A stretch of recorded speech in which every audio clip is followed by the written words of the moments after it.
कि आपको पता है कि इंडियन डिफेंस फोर्स ज्वाइन करने के लिए 15 से भी ज्यादा अलग अलग रास्ते हैं। कुछ एंट्री 10th के बाद है, कुछ 12 के बाद, कुछ ग्रेजुएशन के बाद और कुछ एंट्रीज में तो रिटन एग्जाम भी नहीं देना पड़ता। लेकिन प्रॉब्लम यह है कि अधिकतर स्टूडेंट्स को सिर्फ एनडीए, सीडीएस या अग्निवीर के बारे में पता होता है और इसी वजह से बहुत लोग अपने लिए बेस्ट अपॉर्चुनिटी मिस कर देते हैं। और वीडियो के लास्ट में मैं एक डिफेंस कैरियर रोड मैप भी दूंगा जिससे आप 30 सेकंड में डिसाइड कर पाओगे कि आपको किस एग्जाम की प्रिपरेशन करनी चाहिए। तो वीडियो को पूरा देखना। चलिए शुरू करते हैं। डिफेंस जॉब में इंटर करने के दो बड़े रास्ते हैं। पहला है सोल्जर रूट और दूसरा है ऑफिसर रूट, और इन दोनों के बीच का डिफेंस समझना बहुत जरूरी है। अगर आप अग्निवीर के थ्रू ज्वाइन करते हो तो आर्मी में सोल्जर, नेवी में सेलर और एयरफोर्स में एयरमैन के रूप में एंट्री करते हो। ये लोग ग्राउंड लेवल पर एक्चुअल ऑपरेशंस एग्जीक्यूट करते हैं। दूसरी तरफ ऑफिसर होते हैं जो मिशन प्लान करते हैं, ट्रूप्स को लीड करते हैं और बड़े डिसीजन लेते हैं। ऑफिसर बनने के लिए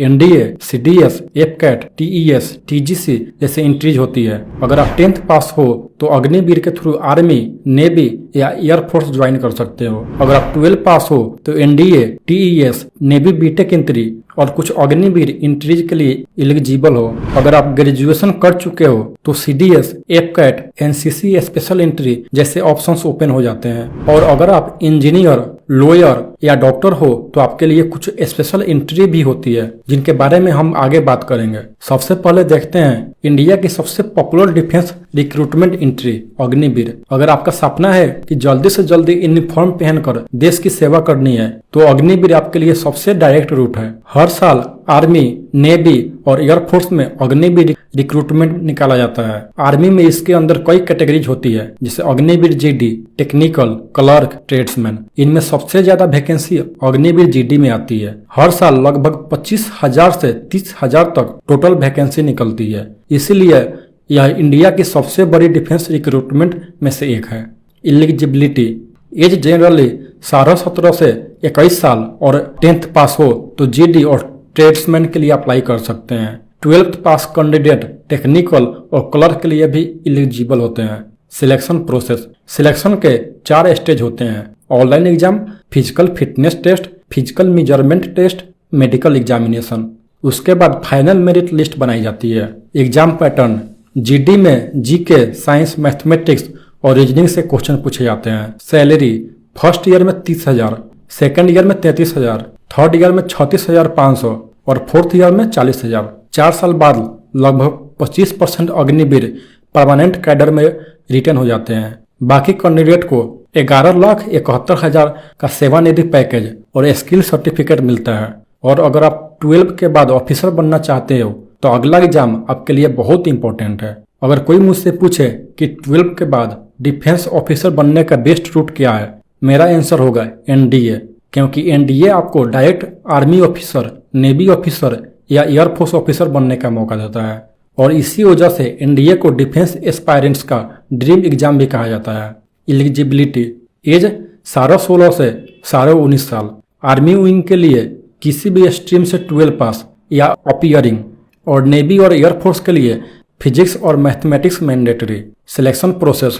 written exam, SSB interview, medical, merit list. NDA में 2 पेपर होते हैं, मैथमेटिक्स और जनरल एबिलिटी टेस्ट। लेकिन एनडीए का असली चैलेंज रिटन एग्जाम नहीं, असली चैलेंज है 5 दिन चलने वाला एसएसबी इंटरव्यू।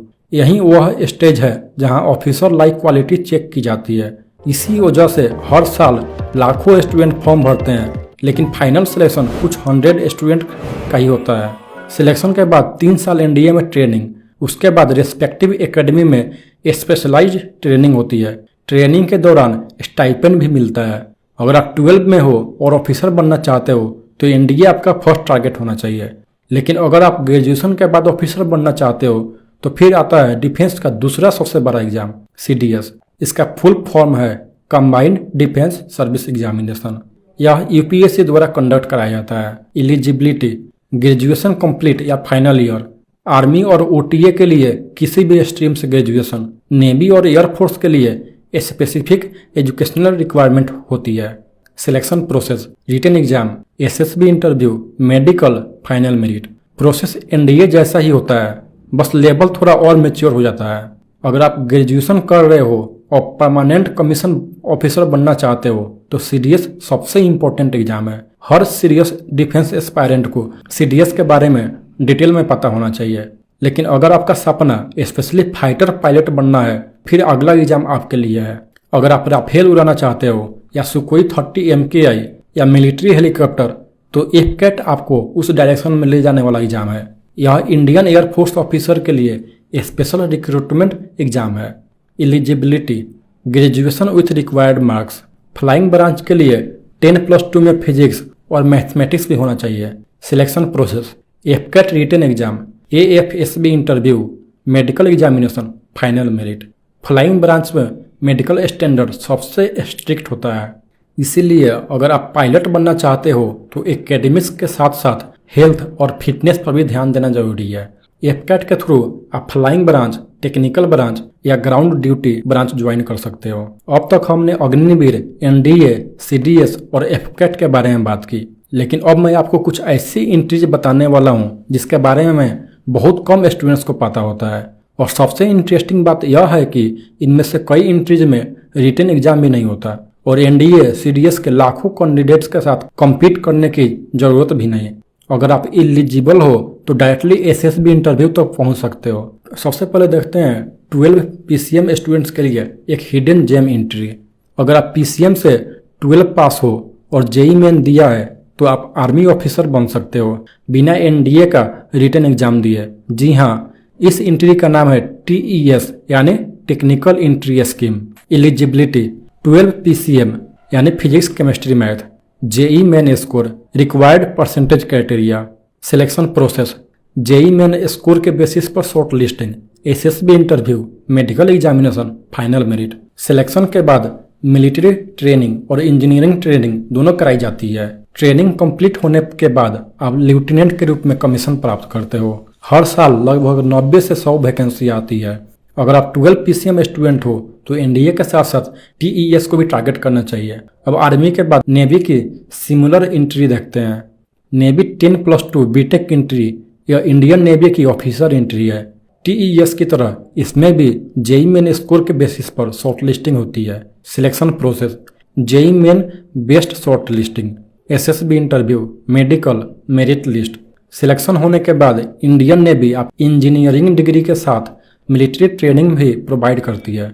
अगर आप PCM स्टूडेंट हो और टेक्नोलॉजी प्लस डिफेंस दोनों में इंटरेस्ट रखते हो तो यह एक एक्सीलेंट ऑप्शन है। अब मान लो आप इंजीनियरिंग कंप्लीट कर चुके हो तो आपके लिए कुछ और पावरफुल एंट्री ओपन हो जाती है। अगर आप बीटेक या इंजीनियरिंग ग्रेजुएट हो तो आर्मी में ऑफिसर बनने के लिए TGC एक बहुत अच्छा रूट है। सबसे बड़ी बात, इसमें कोई रिटन एग्जाम नहीं होता। Selection process: application screening, SSB interview, medical, merit list. हर साल लिमिटेड वैकेंसी आती है, लेकिन कंपटीशन UPSC एग्जाम के कंपैरिजन में काफ़ी मैनेजेबल होता है। इंजीनियरिंग स्टूडेंट्स जो आर्मी ऑफिसर बनना चाहते हैं उन्हें TGC के नोटिफिकेशन रेगुलरली चेक करना चाहिए। लेकिन अगर आप परमानेंट नहीं बल्कि शॉर्ट सर्विस कमीशन चाहते हो तो एक और ऑप्शन है, SSC टेक। इसका फुल फॉर्म है शॉर्ट सर्विस कमीशन टेक्निकल। यह भी इंजीनियरिंग स्टूडेंट्स के लिए ऑफिसर एंट्री है। TGC और SSC टेक में डिफरेंस बस इतना है कि TGC परमानेंट कमीशन होता है जबकि SSC tech short service commission. Selection process: short listing, SSB interview, medical. इसमें भी कोई रिटन एग्जाम नहीं होता। सबसे अच्छी बात यह है कि SSC टेक में मैन और वुमेन दोनों अप्लाई कर सकते हैं। इंजीनियरिंग ग्रेजुएट्स के लिए यह सबसे अंडररेटेड डिफेंस एंट्रीज में से एक है। अब एक और स्पेशल एंट्री देखते हैं जो NCC कैडेट्स के लिए होती है। अगर आप कॉलेज में NCC कर रहे हो या कर चुके हो तो आपको एक स्पेशल एडवांटेज मिलता है, NCC special entry. Eligibility: graduation, NCC C certificate, required grade. Selection process: direct SSB call, medical examination, merit list. यहाँ भी कोई रिटन एग्जाम नहीं होता। इसी वजह से NCC स्टूडेंट्स के लिए यह गोल्डन अपॉर्चुनिटी मानी जाती है। अगर आप कॉलेज में हो और डिफेंस सर्विस में जाना चाहते हो तो NCC ज्वाइन करना फ्यूचर में काफ़ी फायदेमंद हो सकता है। अब बात करते हैं लॉ स्टूडेंट्स के लिए अवेलेबल डिफेंस अपॉर्चुनिटी की। Zag entry. जैग का फुल फॉर्म है जज एडवोकेट जनरल। यह डिफेंस फोर्स का लीगल ब्रांच होता है। अगर आप LLB कर रहे हो या कर चुके हो तो आप आर्मी ऑफिसर बन सकते हो। Eligibility: LLB with required percentage, bar council eligibility requirement, selection process, short listing, SSB interview, medical, merit list. इनका काम होता है court martial case, military legal matters, legal advice to commanders. Law student के लिए यह डिफेंस सर्विस में entry का सबसे डायरेक्ट रूट है। और अब आते हैं डॉक्टर्स और मेडिकल स्टूडेंट्स के लिए अवेलेबल अपॉर्चुनिटीज़ पर। अगर आप डॉक्टर बनना चाहते हो और साथ ही यूनिफॉर्म भी पहनना चाहते हो तो AFMS आपके लिए है। Armed force medical service army, navy और एयरफोर्स के मेडिकल सिस्टम को सपोर्ट करती है। इसके 2 रूट हैं। Route 1 after class 12। अगर आप नीट क्वालिफाई करते हो तो आर्म्ड फोर्स मेडिकल कॉलेज के थ्रू MBBS कर सकते हो।